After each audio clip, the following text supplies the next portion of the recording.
Shalom Bapak Ibu Saudara. Mari malam hari ini kita siapkan hati kita untuk dibentuk oleh firman Tuhan. Dibakar oleh api kuasa Roh Kudus. Mengalirlah kuasa Roh Kudus di tempat ini.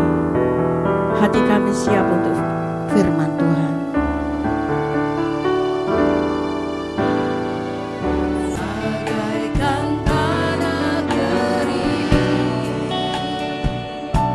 Saya mengundang Bapak Ibu dan Saudara untuk bangkit berdiri.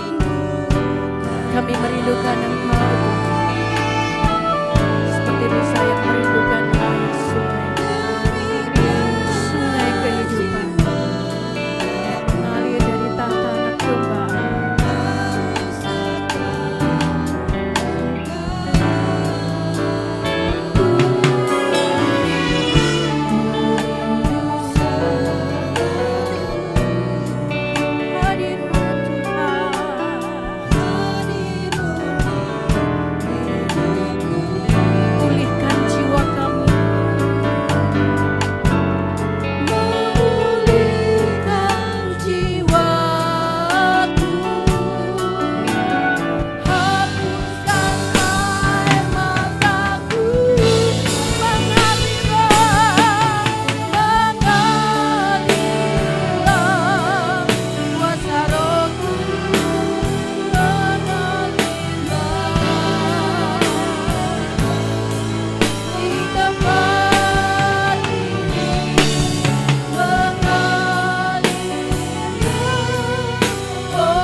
Syukur Tuhan, terima kasih Bapa atas kebaikan dan kemurahan-Mu Tuhan. Kau sudah melayakkan ibadah kami hari ini Tuhan. Kami percaya setiap pujian penyembahan kami berkenan di hadapan-Mu ya Bapa. Pada saatnya Tuhan kami akan menerima berkat firman-Mu. Kau urapi setiap kami hadir saat ini Tuhan. Kami siap, kami mau dibentuk oleh firman-Mu hari ini. Dan Kau berkati hamba-Mu Bapak Gembala yang jadi saluran berkat bagi kami hari ini Tuhan. Kuasa tuntunan surgawi turun atas beliau Tuhan. Terima kasih Bapa, kami mau sambut firman-Mu hari ini di dalam nama Tuhan Yesus Kristus kami berdoa dan mengucap syukur. Haleluya, amin. Silakan duduk. Amin. Terima kasih doanya. Selamat malam saudara, shalom. Saya percaya semua kita diperkenan Tuhan untuk menerima berkat dari Dia ya.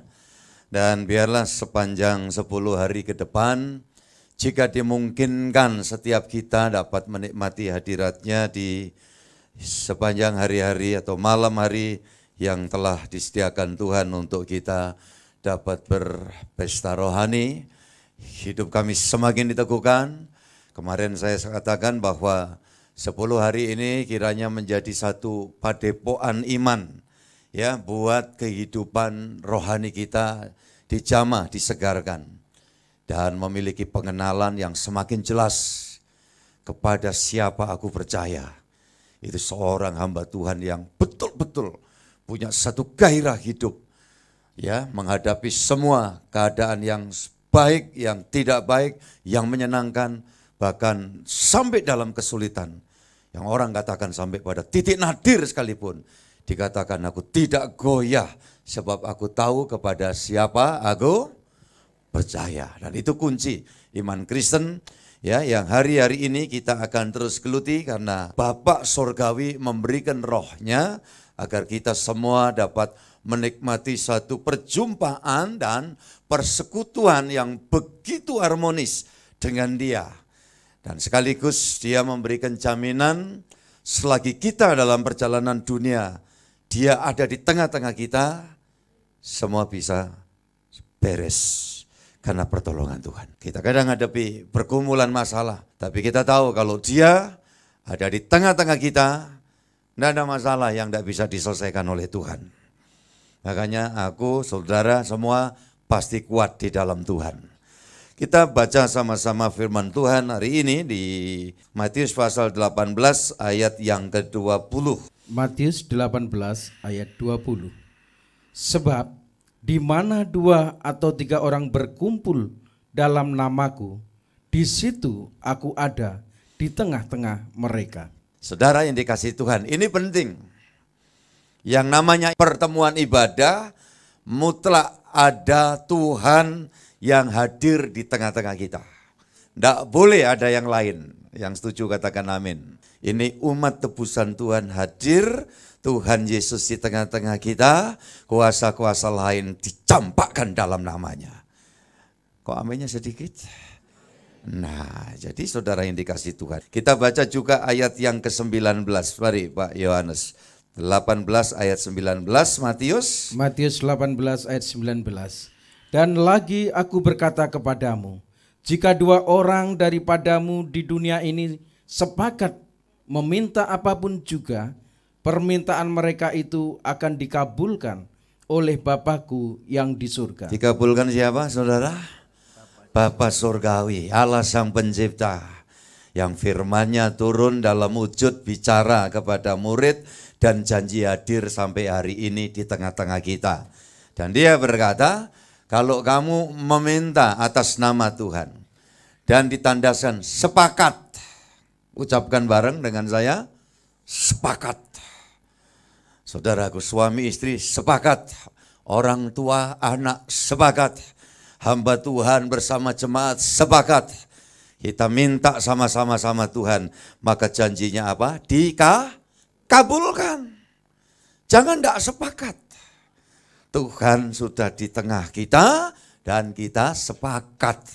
Sepakat itu apa? Tidak ada gap. Sepakat itu apa? Tidak ada pertengkaran. Sepakat itu apa? Tidak ada konflik. Tapi masalah kan selalu ada kadang-kadang. Betul nggak Ibu Bapak? Namanya juga manusia. Tapi jangan diperpanjang. Jangan dibesar-besarkan. Ya saudaraku, apalagi dalam hidup perkawinan. Hampir semua. Rumah tangga, bahkan di Jawa orang mengatakan, ya Pak, dalam rumah tangga itu kadang-kadang bunga-bunganya itu ya ada sedikit ya konflik kecil-kecil gitu ya. Tapi saya bilang jangan dibiarkan. Ya kecil-kecil itu wah kecil-kecil cabai apa saudaraku? Bisa ngewes. Kalau tidak ketulungan bisa diare mencret saudaraku, iya kan? Jadi jangan katakan kecil-kecilan ya, kalau bisa enggak ada. Makanya Tuhan tuntun kita, jangan. Kita diminta sepakat. Ya, ada kesehatian. Nah, kalau sepakat kesehatian, enggak ada konflik lebih-lebih berkepanjangan, ya. Bahkan seluruh bangsa kita Indonesia ini semakin sepakat, semakin sehati, semakin ya sungguh-sungguh berharap kepada Tuhan yang Maha Kuasa untuk melimpahkan rahmat berkat-Nya atas negeri ini, tidak mustahil, pasti terjadi. Berkat Tuhan dinyatakan, amin. Makanya saya mengucap syukur, itu yang saya saksikan kepada semua kawan-kawan. Pendeta, saya bilang, gereja GKT ini boleh ada karena kesepakatan orang-orang yang mengerti visi, misi Tuhan yang awalnya ditaruh kepada saya seorang hamba Tuhan. Kemudian ya saya transfer kepada semua tim pelayan di sekitar. Kemudian tim pelayan berbagi ya visi misi itu saudaraku kepada jemaat. Ada kesepakatan dari 5 orang, jadi 10 orang, 20 orang. Saudara yang dikasih Tuhan sampai ya terus. Bahkan saya yakin Tuhan akan kirim banyak jiwa-jiwa yang diselamatkan untuk dibangun imannya. Sambil menunggu kedatangan Tuhan yang kedua kali di gereja Kemah Tabernakel ini. Kita sepakat, kita sehati. Saya sampaikan kemarin bahwa kita ini dipanggil untuk melayani. Siapa? Semua kita. Dulu kamu hamba apa saudaraku? Hamba dosa. Setelah dimerdekakan kamu menjadi apa? Hamba kebenaran. Kebenaran itu siapa? Tuhan Yesus. Yang hari ini berfirman, aku di tengah-tengah kamu nak. Enggak pernah jauh dari kamu nak. Ya, kalau kita berpikir, tapi aku masih banyak salahnya, banyak dosanya. Tuhan berkata, aku datang untuk menebus dosamu nak. Aku datang untuk memutihkan semua keberadaanmu yang merah seperti kesumba. Aku putihkan seperti bulu domba. Dan itu sebabnya enggak usah kamu ketakutan. Lupakan seperti aku sudah melupakan semua pelanggaranmu. Itu firman Tuhan. Kita sendiri harus yakin. Sehingga saudara-saudaraku yang dikasihi Tuhan. Kalau kita hadir di dalam ibadah seperti ini. Ya saudara, kita membangun satu kesehatian. Saya yakin dan percaya. Maka gereja ini, ya ini yang terjadi. Mengalami pekerjaan Tuhan secara semakin hari semakin luar biasa. Tuhan akan nyata di tengah-tengah gereja Kemah Tabernakel. Saudara-saudaraku ini kasih Tuhan. Kenapa kita punya visi yang sama? Jadi orang kebaktian itu tidak cuma cari senang kepuasan. Ya hore gitu. Enggak. Tapi betul-betul di tengah kesulitan. Di tengah penderitaan. Di tengah guncangan-guncangan. Di tengah tekanan-tekanan. Dunia itu kan penuh masalah. Tapi kemudian kita sungguh-sungguh berada di suatu keadaan dunia yang sedemikian. Kenapa? Karena yakin ada Yesus di tengah-tengah kita. Dan kita melangkah. Makanya anak Tuhan, orang Kristen, jangan keder ketika hidup ini dihadapkan kesulitan, masalah, pergumulan, guncangan-guncangan. Karena semakin gede masalah guncangannya, semakin kita dapat mengalami Yesus di tengah-tengah kita. Dan mujizat kuasa Allah tidak mustahil dinyatakan. Itu sebabnya saya mengucap syukur. Ditempatkan Tuhan jadi hamba Tuhan ya di tengah-tengah gereja Kemah Tabernakel yang adalah tubuh Tuhan, saudara-saudara semua di sini.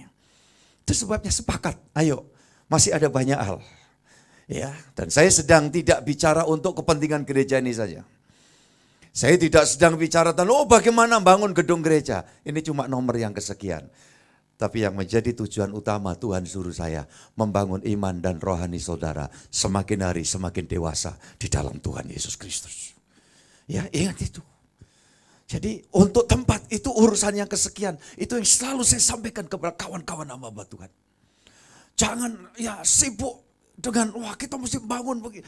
Nanti kalau sudah waktunya tidak ada yang mustahil. Tapi saya katakan jemaat itu gereja Tuhan. Yang dibangun, ya fondasinya Yesus Kristus batu karang yang teguh.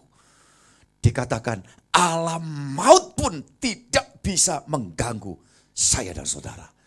Nah itu sebabnya kalau gedung dibangun sekuat apa? Satu hari. Ya jika terjadi guncangan di bumi, ya satu hari bakalnya tidak ada semua.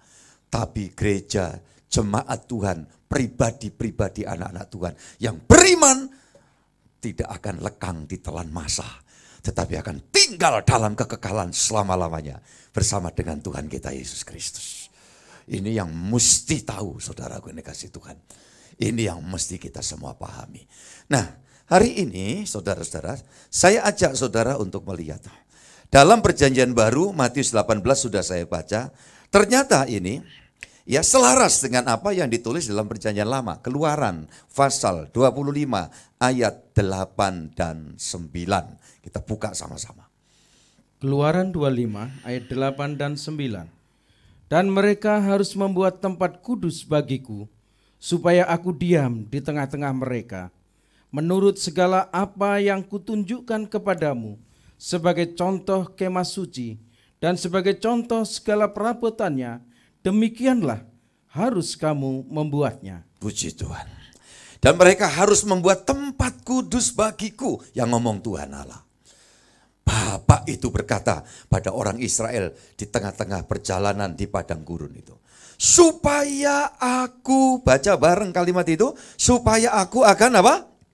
Diam di tengah-tengah mereka. Saya mau tanya, sama tidak dengan tadi Matius pasal 18?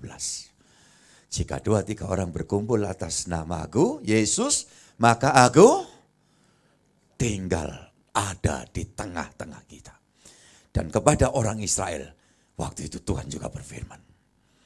Ya, jadi Israel ini gereja perjanjian lama, saudara. Satu bangsa, ada 12 suku. Tapi gereja perjanjian baru terdiri dari segala bangsa. Kapan itu terjadi? Waktu firman Allah turun dalam wujud Yesus Kristus. Ya, skup jangkauannya Yerusalem, Yudea, masih ingat? Samaria, terus berapa? Sampai ke ujung bumi. Ini skupnya global. Apa dulu Tuhan juga tidak berpikir menyelamatkan seluruhnya? Sudah, keselamatan itu dalam rencana Tuhan. Iya kan? Tetapi penggenapannya adalah pada saat dia turun ke dalam dunia ini. Dalam wujud sosok pribadi yang kehadirannya adalah membawa kehadiran pribadi Sang Pencipta. Yang tidak mungkin manusia bisa melihat dia. Tapi dengan Yesus datang di tengah-tengah kita, kita dapat melihat dia. Yesus berkata, barang siapa melihat aku, sama dengan kamu apa? Melihat Bapa yang kamu tidak pernah lihat. Saudaraku yang dikasihi Tuhan. Jadi selalu saya sisipkan prinsip-prinsip ini supaya kita mengerti. Semakin kita mengerti, semakin kita jelas, semakin kita kenal dia, semakin kita menikmati sayangnya Tuhan. Ya, jadi katakan di situ, buatlah kemah sembahyang, atau dalam bahasa Belanda tabernakel, dalam spell bahasa Inggris tabernacle, yang jadi merek dari organisasi kita, gereja apa? Kemah tabernakel. Bangunlah supaya aku berada di tengah-tengah kamu. Dan saudara, dalam perjanjian baru bukan gedungnya ini semata-mata, tetapi Tuhan mau hadir di tengah-tengah kehidupan kita. Kalau gitu dia datang tidak cuma di waktu kebaktian seperti ini saja, tapi dia selalu datang hadir di tengah-tengah hidup kita, di sepanjang waktu-waktu kehidupan kita selagi di dalam dunia ini. Saudara di rumah, di kerjaan, di kantor, anak-anakku yang di sekolah, ya di tempat kuliah, kita bekerja di manapun, yang nelayan, yang bertani, semua mengalami kehadiran Tuhan di dalam kehidupannya. Tuhan selalu berada di tengah-tengah kita. Tujuannya apa? Dia mengawal kita, menopang kita, dan campur tangan di tengah-tengah kehidupan orang percaya. Tuhan tahu kesulitan yang kita hadapi. Tuhan tahu pergumulan-pergumulan yang kita hadapi. Tuhan tahu sakit penyakit yang kadang silih berganti kita harus alami. Maka dia datang untuk apa? Memberikan suplai kekuatan, suplai iman. Maka orang kalau imannya semakin tumbuh, tidak mustahil imunnya juga semakin bagus. Yang percaya katakan amin. Imunnya bagus, tidak gampang dimasuki penyakit. Haleluya. Itulah dalam iman Kristen. Saudaraku ini kasih Tuhan. Iman bagus, imun semakin meningkat, imunitasnya bagus, semakin banyak sehatnya di dalam kehidupan ini. Semangat hidup ada untuk memuliakan Tuhan. Kita lihat Ulangan pasal 7. Ada apa kalau Tuhan Allah Sang Pencipta berada di tengah-tengah umatnya? Ulangan 7 ayat yang ke-21. Ulangan 7 ayat 21. Janganlah gemetar karena mereka, sebab Tuhan Allahmu ada di tengah-tengahmu, Allah yang besar dan dahsyat. Puji Tuhan, janganlah gemetar karena mereka. Ini Tuhan sedang berfirman karena waktu itu orang Israel dikepung musuh-musuhnya dan mereka takut. Di sini siapa yang pernah punya pengalaman takut? Tidak ada. Angkat tangan ya, Lucy angkat tangan. Saya angkat tangan enggak ya Pak ya? Angkat tangan juga ya? Ya, saya pastikan hampir semua orang pernah mengalami rasa takut. Takut apa? Macam-macam. Kadang-kadang juga ketakutannya enggak beralasan. Nah itu yang aneh. Sehingga kalau tanya sama saya, lah yo enggak ada alasan kok takut. Tapi itu kadang-kadang muncul. Takut. Udah selesai sekolah, ada kerjaan enggak ya? Itu takut. Ya saudaraku. Dapat kerjaan, ada rezeki Tuhan. Dapat pasangan enggak ya? Gitu. Takut lagi saudaraku, ini kasih Tuhan. Padahal untuk yang satu ini enggak usah takut. Tak pernah kelak pasti banyak persediaan.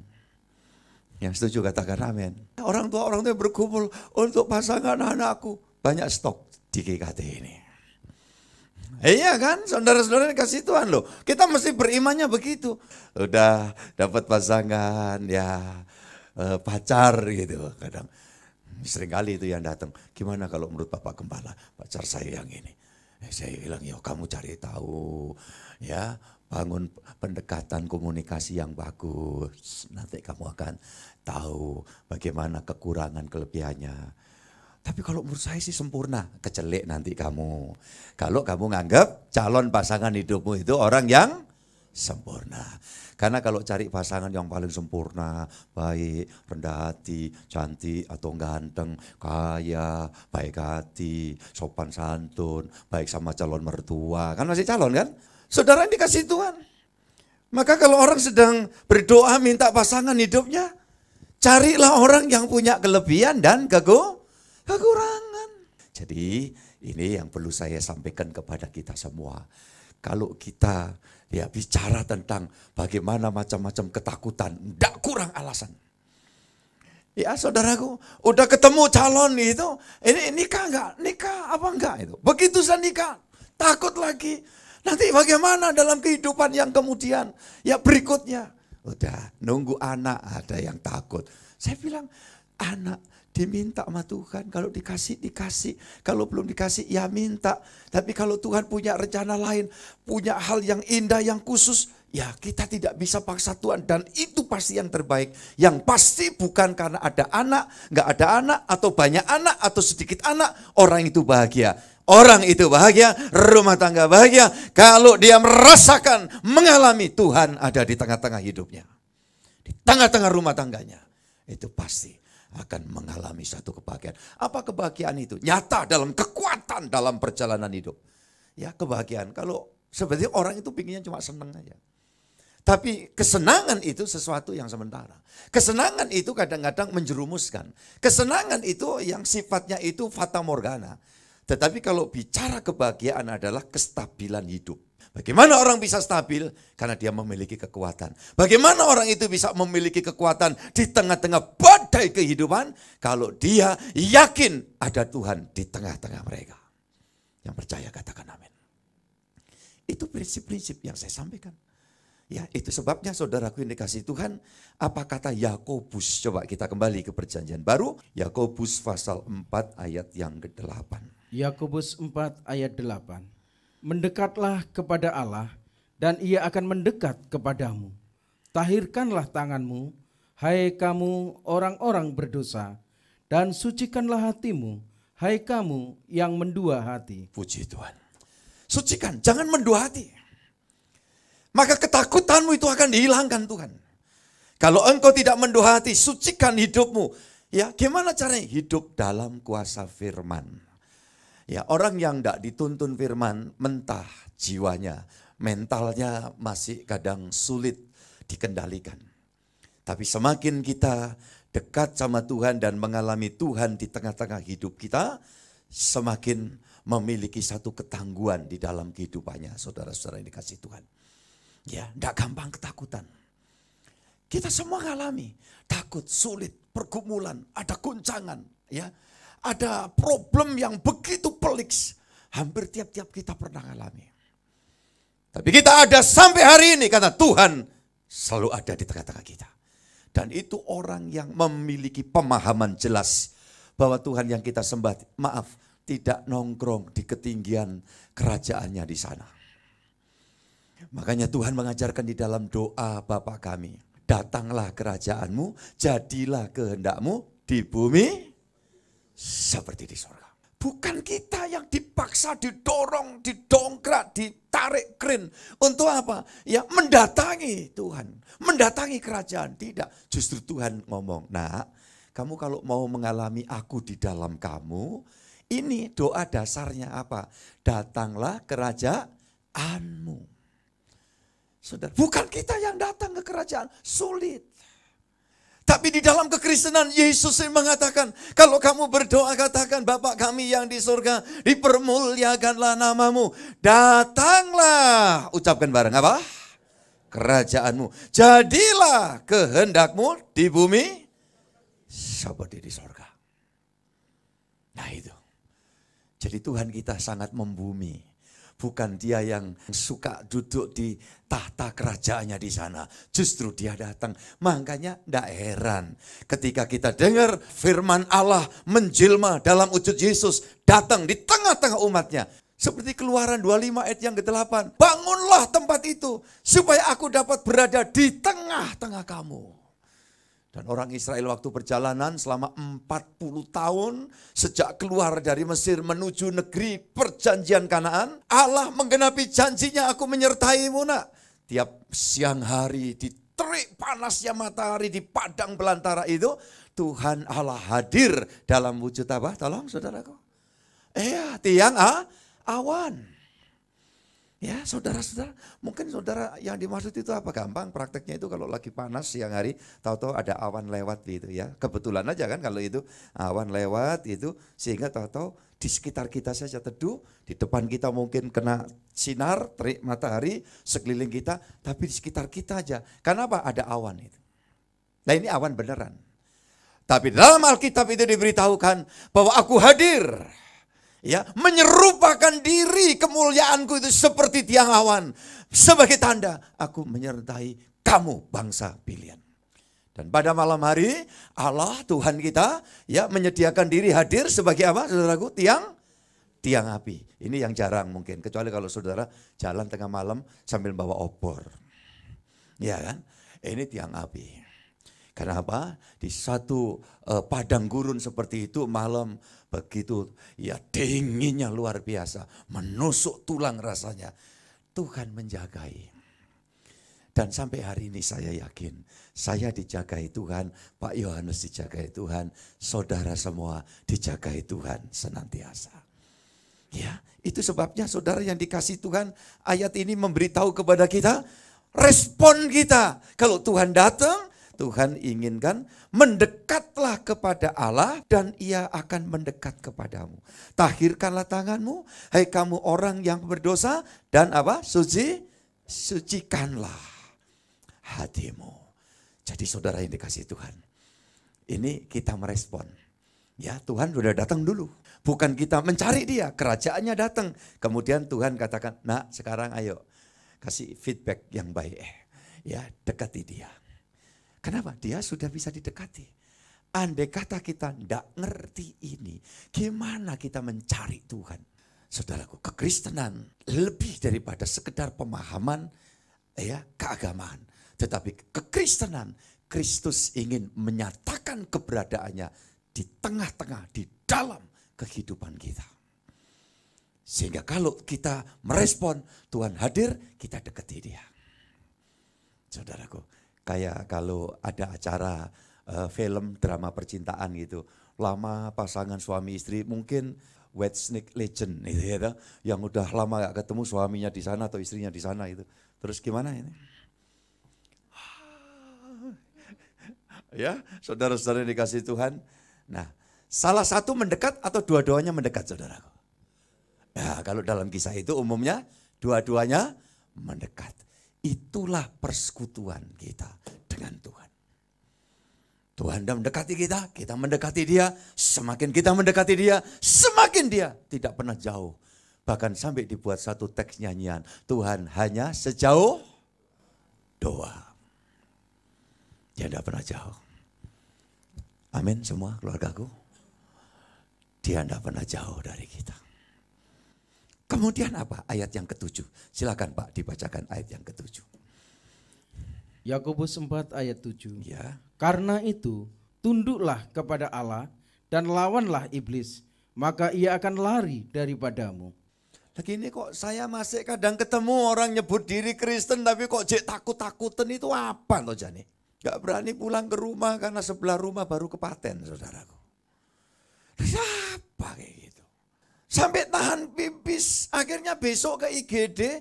Kenapa? Dengar di belakang rumah bunyi gelodak. Saya bilang, ini Kristen apa? Kristen bener ini loh. Karena itu tunduklah kepada Allah. Tunduk itu apa? Merendahkan hati. Apa merendahkan hati? Merasa butuh Tuhan dalam setiap hidup. Jadi kalau diangkat Tuhan, keberadaannya semakin bagus, ekonominya bagus, tambah merendahkan diri di hadapan Tuhan. Ya, semakin hidupnya ya mendapat kemujuran gitu, bukan mendongak, tapi semakin rendah hati. Aku butuh Tuhan, aku perlu Tuhan. Kekristenan ajarkan itu. Kalau kamu dikatakan tunduk kepada Allah bukan cuma sekedar sikap kayak ya diingklu aja gitu. Saudara-saudara yang kasih Tuhan. Baik itu baik, wong itu tradisi bagus. Balik lagi di sini, karena itu tunduklah kepada Allah. Yuk rendah hati yuk. Saya doain hari ini yang ada kerinduan, yang ada cita-cita, yang ada harapan. Tugas saya, kami para hamba Tuhan mendoakan. Dan sebagai pendoa yakin Bapak Surgawi mendengarkan doa-doa kita semua. Doa kami mesti baik. Tapi saya harus menyampaikan ini kepada kita. Jangan pernah kita tidak tunduk kepada Tuhan. Jangan pernah kita sudah merasa hebat, merasa bisa. Jangan. Saya saksikan sedikit. Ya, bahwa di gereja pusat kita itu ada seorang profesor, ya, pelaku dan pengamat ekonomi yang sadar talentanya sebagai guru sekolah minggu. Pada waktu diangkat, dikukuhkan sebagai guru besar di Universitas Kristen Indonesia, waktu itu saya berkesempatan mendapat anugerah untuk apa? Memberikan orasi ilmiah. Wong Alkitab memang ya ilmiah kan. Saya bicara di tengah-tengah ya Civitas Akademika di UGI Jakarta. Saya kerjakan tugas ini adalah untuk seorang pelayan Tuhan yang setia, profesor. Nah, saudara-saudara yang dikasih Tuhan, dan saya paparkan ini supaya kita ngerti siapa kita. Tapi kalau kita tahu bahwa Tuhan yang kita sembah adalah Tuhan yang selalu berkata, aku di tengah-tengah kamu nak. Kalau kamu merendahkan hati, aku berkenan kepada orang yang rendah hati. Dan orang yang rendah hati bakal diangkat Tuhan, doa-doanya banyak dikabulkan oleh Tuhan. Nah, saya hamba Tuhan, kakak rohani, bapak rohani, pendamping spiritual saudara mengingatkan ini. Keluargaku, jangan ada yang jadi kemudian tinggi hati di hadapan Tuhan. Ya, kalau sampai orang merasa aku bisa melakukan ini, aku mampu. Itu sih orang yang tinggi hati. Ya, jangan. Aku butuh Tuhan. Kalau saudara dengar saya sampaikan firman, orang komentar, Bapak itu fasilidah. Saya bilang enggak. Kalau bukan anugerah Tuhan. Tahun 90 sekian, mendadak bangun pagi, tiba-tiba saya kumur, ya saya mau berdoa sebentar, kumur, saya mau olahraga, dan yang terjadi apa? Setiap air yang saya tuang di mulut itu, tidak bisa tertahan dan semua muncrat, saudaraku. Begitu saya lari berkaca di cermin, ternyata mulut saya mencong. Panik, jujur saya katakan, takut. Saya sujud dan saya berdoa, Tuhan, apa ini? Saya kemudian datang konsul ke dokter. Dan dokter yang menangani saya adalah dokter Mulyawan, ya ahli saraf. Dan waktu dokter periksa saya, Pak ini bukan stroke, tapi ini Pak palsi. Ada kelumpuhan saraf ya, entah 5 atau 7 di bagian muka Bapak. Pak Pendeta, ya pokok sabar, tekun, ya melalui penanganan. Dari situ saya paham apa yang diomong oleh seorang Musa ketika diutus Allah dalam perjumpaannya di sebuah bukit di mana tiba-tiba dia menyaksikan ada satu semak belukar yang terbakar api menyala sedemikian dan Musa memeriksanya. Tapi sebelum mendekati api itu ada suara yang begitu berwibawa berkata, Musa, Musa, tanggalkan kasutmu, karena tempat di mana kamu berdiri itu kudus. Dan Musa ketakutan. Terjadi dialog. Allah berfirman, aku tidak mengutus kamu untuk menemui Firaun. Dan katakan kepada Firaun bahwa aku ditugasi oleh Allah semesta langit untuk membawa seluruh bangsa Ibrani. Itu sama dengan Israel, sama dengan yang sekarang disebutnya Yahudi, itu dari kata Yehuda. Untuk dibawa keluar dari negeri perbudakan ini menuju ke negeri perjanjian. Tapi apa kata Musa? Allah, jangan suruhkan aku sebab aku tidak fasih bicara. Sampai Allah marah. Musa, siapa yang menciptakan lidah mulut manusia? Dan Musa tidak berani untuk berkata-kata lagi. Tapi Allah tahu. Allah berfirman kepada Musa, nanti kakakmu, abangmu Harun yang akan mendampingi kamu menjadi juru bicaramu. Waktu itu saya tidak paham. Tapi waktu saya kena papalsi, saya disadarkan Tuhan. Orang tidak akan bisa ngomong selancar seperti yang biasa kita lakukan. Kalau itu bukan karena anugerah dari Tuhan. Tidak ada yang bisa kita sombongkan. Tidak ada yang bisa kita banggakan. Kalau bukan hanya Tuhan, semua itu Tuhan. Semua karena kebaikan Tuhan. Ya, hari ini, bahkan besok, lusa, bahkan hari-hari selanjutnya, saya yakin asal kita merendahkan hati, tangan Tuhan yang akan terus menuntun kita, campur tangan atas kita semua. Amin, saudaraku. Ya, kita hampiri Dia sungguh-sungguh. Yohanes 20 ayat 21 sampai 23 penting. Ini baca saudara bersama-sama. Yohanes 20 ayat 21 sampai 23. Maka kata Yesus sekali lagi, damai sejahtera bagi kamu, sama seperti Bapa mengutus aku, demikian juga sekarang aku mengutus kamu. Dan sesudah berkata demikian, ia menghembusi mereka dan berkata, terimalah Roh Kudus. Haleluya. Jikalau kamu mengampuni dosa orang, dosamu diampuni. Dan jikalau kamu menyatakan dosa orang tetap ada, dosanya tetap ada. Puji Tuhan. Saudara, ini kita lihat otoritas ilahi diberikan kepada setiap orang beriman, gerejanya yang menerima Roh Kudus. Saya yakin kita semua sudah menerima Roh Kudus.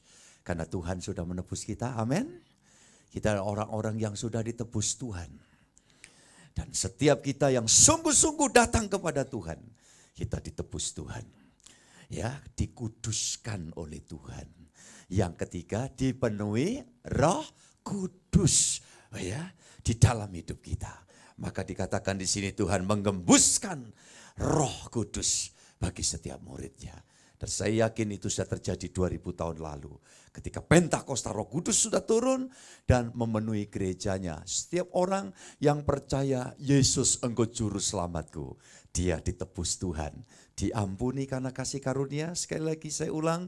Yang kedua dikuduskan. Dan yang ketiga dipenuhi Roh Kudus. Itulah yang dimaksud, aku berada di tengah-tengah kamu. Ayat terakhir, saya silakan seluruh pelayan musik hamba Tuhan, pemusik ke depan bersama-sama. Ya, Yakobus pasal 5 ayat 16. Yakobus 5 ayat 16. Karena itu, hendaklah kamu saling mengaku dosamu dan saling mendoakan supaya kamu sembuh. Doa orang yang benar, bila dengan yakin didoakan, sangat besar kuasanya. Semua katakan amin. Karena itu hendaklah kamu saling mengaku dosamu, saling merendahkan hati, saling bermaafan setiap waktu. Saudaraku yang dikasihi Tuhan, dan kemudian apa? Hendaklah kamu saling mendoakan supaya kamu sembuh. Semua mau sembuh, mau sehat. Ya, sehat tubuhnya, sehat jiwanya, sehat rohnya, sehat ekonominya, sehat kekiniannya, dan sehat juga ke masa depannya. Bahkan sampai hari tua kita, sampai kita pejamkan mata dan kita disambut oleh Tuhan. Dan tingkat berikutnya dikatakan, doa orang yang benar. Yang benar yang gimana? Ya itu tadi. Ya. Sepakat dengan Tuhan, sepakat satu dengan yang lain. Dan kemudian puji Tuhan, saudaraku yang dikasihi Tuhan. Dikatakan bila dengan yakin didoakan, sangat besar kuasanya. Doamu besar kuasanya. Doamu besar kuasanya. Amin. Jangan ada yang merasa, ya doa itu kan pokok ini agama Kristen nyuruh doa. Nggak gitu. Haleluya. Tuhan berkati kita semua. Mari kita nyanyi satu pujian. Terima kasih Pak Yohanes. Tuhan memberkati. Berembuslah Roh Kudus. Mari Tuhan. Engkau hadir menyatakan kuat kuasa-Mu di tengah kami. Engkau yang sudah hadir, buatlah kami mengerti Engkau hadir. Terima kasih.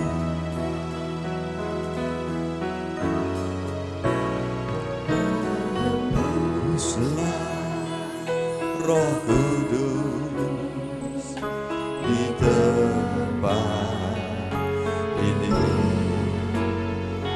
Berembuslah Roh Kudus dengan kuasa-Mu, pulihkanlah gereja-Mu di akhir zaman. Berembuslah, amin, amin, amin. Berembus. Saya undang semua diaken pelayan-pelayan Tuhan untuk ke depan. Kita akan sama-sama sehati berdoa. Haleluya Tuhan. Bila kami dengan dinyatakan, Bapak-bapak diaken, hamba Tuhan yang hadir, kami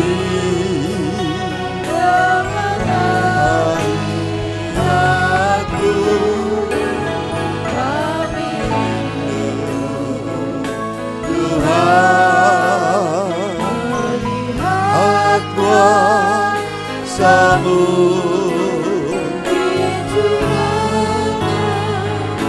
di tempat ini. Musik mengalun. Saat ini hamba berdoa, mohon Tuhan dengan kerendahan hati untuk Engkau menjamahi kami satu persatu. Kami adalah pelayan-Mu Tuhan untuk jemaat. Kuduskan kami. Mohon urapan dari Tuhan. Kami akan saling menguatkan, saling mendoakan. Dan kami yakin, kami yang mendoakan percaya benar, yakin benar. Dan yang sedang didoakan nanti yakin benar. Maka kuasa doa ini bakal terjadi hebat luar biasa. Kuasa Tuhan dinyatakan di tengah-tengah kami. Sekali lagi Tuhan urapi kami. Engkau yang membungkus kami dalam kemuliaan-Mu. Sehingga di sini ada kuasa Allah dinyatakan. Pekerjaan iblis setan dihancurkan dalam nama Yesus. Mari kita beranjak berdiri dan doakan saudara-saudaramu jemaat Tuhan. Haleluya. Tuhan mengurapi-Mu. Tuhan campur tangan atas hidup hamba-hamba Tuhan. Terima kasih. Haleluya, haleluya. Rindu Tuhan.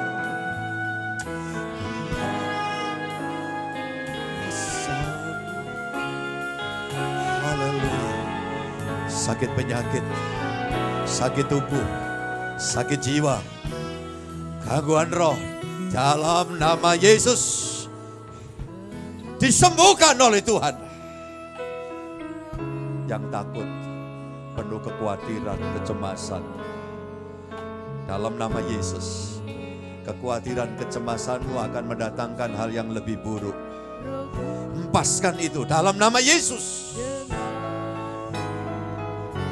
Tuhan Yesus mencabut kekhawatiran, ketakutan, kecemasanmu dalam nama Yesus. Terima kasih Tuhan. Haleluya, turun berkat Tuhan setiap orang yang ditumpangi tangan. Tangan-tangan yang dipegang oleh tangan Yesus yang berlubang paku. Sampai hari ini, kuasa-Mu tidak berubah Tuhan. Engkau hadir di tengah kami di hari pertama. Doa Prapentakosta, Tuhan menyatakan kuasa-Nya di dalam nama Yesus. Terima kasih Tuhan. Hamba menumpangkan tangan atas pelayan-pelayan-Mu ini. Biar terus dalam pengurapan Tuhan. Terus dalam pengurapan Tuhan. Haleluya. Haleluya. 10 hari ke depan kami semua melayani. Mohon Tuhan campur tangan. Mohon Tuhan mengurapi. Satu demi satu anak-anak Tuhan di sini. Haleluya. Lengkapi dengan kuat kuasa-Mu Tuhan. Kami menjadi pelayan altar, para imam. Engkau beri kemampuan terus dalam urapan Roh Kudus. Terima kasih. Tuhan mengurapi di pelayan Tuhan yang dipakai Tuhan. 10 hari ke depan kami bersama-sama akan sehati terus sepakat melayani Tuhan dalam pengurapan kuasa Tuhan. Tuhan lengkapi dengan kekuatan dan kesehatan urapan Roh Kudus kepada setiap kami, para pelayan-pelayan Tuhan. Terima kasih Tuhan. Berdoa dari tangan kuasa-Mu mengurapi. Haleluya. Kelengkapan surgawi turun. Terima kasih Yesus. Hembuslah. Berhembuslah. Roh Kudus, Engkau hadir di tengah kami. Dan Engkau boleh menjamai satu persatu anak-anak Tuhan, pelayan-pelayan Tuhan. Urapilah. Mari saya undang semua kita berdiri. Nyanyikan dalam hadirat Tuhan dan menyembah Dia dengan syukur. Bila kami dengan diri-Mu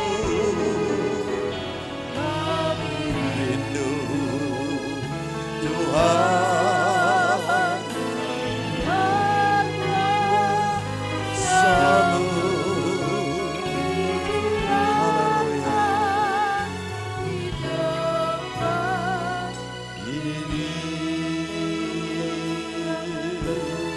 Haleluya, bersyukurlah kepada Dia. Bersyukurlah kepada Dia. Haleluya. Engkau yang bahkan merasa lemah, sembah dan bersyukur Tuhan. Kuat kuasa Tuhan menjamah. Yang lemah jadi kuat dalam nama Yesus. Tidak mustahil. Yang sakit pun dijamah oleh Tuhan. Terima kekuatan baru dari Tuhan. Terima kasih Tuhan. Orang yang beriman terus ada dalam perhatian Tuhan. Satu persatu jamah dan ditolong oleh Tuhan.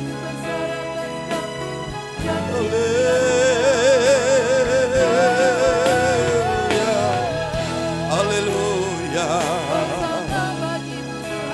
Syukur. Haleluya.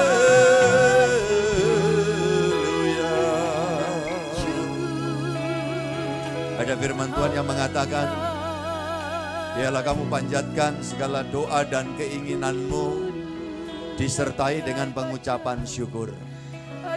Itulah yang kita lakukan di dalam doa-doa kita di Prapentakosta ini. Engkau mengucapkan doa-doa permohonanmu dan disertai dengan ucapan syukur. Semua bersama katakan haleluya. Haleluya. Haleluya. Haleluya. Terima kasih Tuhan. Haleluya. Syukur. Haleluya.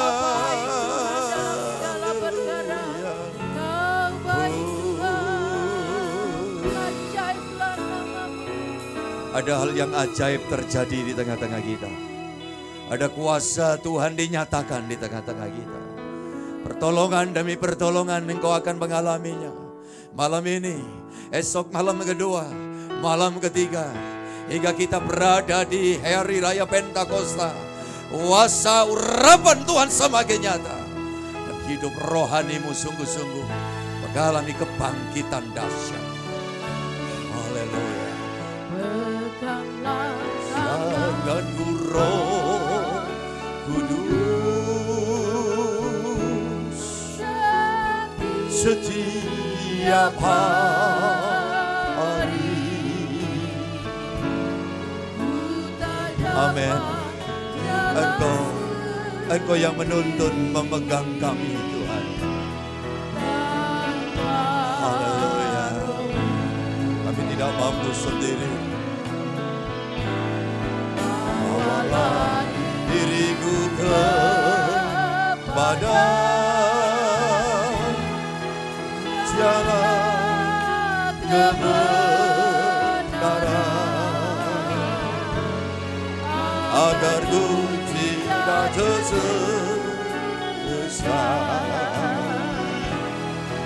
mengikuti jalan. Kudus, kudus Tuhan. Amin, haleluya. Kami menyembah-Mu, kami bersyukur, haleluya. Ku beri syukur dalam simfoni indah.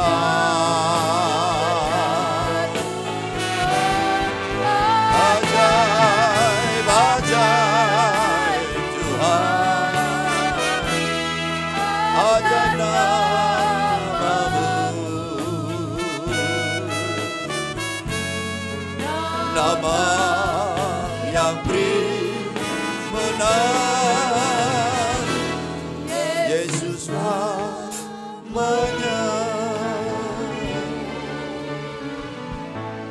Kami yakin percaya Tuhan hadir di tengah kami, di ruangan ini dan di semua ruangan di ruang lantai bawah. Tuhan melawat anak-anak kami sekolah minggu bersama dengan semua tenaga pengajar yang setia Tuhan. Engkau memakai, mengurapi dan memberkati anak-anak kami semua. Engkau bawa berangkat besar dalam kuasa kemuliaan Tuhan. Demikian para orang tua diurapi dan diberikan hikmat kemampuan untuk dapat mendidik, menuntun anak-anaknya dengan takut dan hormat akan Tuhan. Melalui nasihat firman dan melalui teladan hidup, mereka dapat membawa anak-anaknya sungguh mengasihi Tuhan sampai mereka semua dibuat berhasil oleh Tuhan. Terima kasih Tuhan memberkati guru-guru sekolah minggu, tenaga-tenaga yang setia ini. Haleluya, kami yakin jerih lelah mereka dan semua pelayan-pelayan-Mu tidak akan sia-sia. Tuhan, dari hari ini tambah 9 hari lagi ke depan, Tuhan sendiri yang menuntun kepada kami semua, memberi kekuatan, kesehatan, urapan untuk kami dapat ditempah di dalam padepokan rohani yang kami mengalami Tuhan Yesus di dalam kehidupan kami, dalam rumah tangga kami, di dalam diri pribadi kami, dalam kekinian kami dan juga ke masa datangan kami. Semua dalam jaminan Tuhan. Hari ini kami yakin Tuhan dimuliakan, pekerjaan iblis setan dihancurkan dalam nama Yesus. Dan berkat anugerah Tuhan, urapan Tuhan turun atas kami semua. Terima kasih Tuhan. Di dalam nama Tuhan Yesus Kristus kami berdoa dan mengucap syukur. Haleluya. Semua yang percaya katakan amin. Mari kita tepuk tangan sama-sama sebagai rasa syukur kita. Semua berkemenangan di jamaah Tuhan. Tuhan ada di mana tolong? Di tengah-tengah hidupan kita. Dan Dia akan menuntun kita semuanya. Tuhan memberkati. Silakan duduk.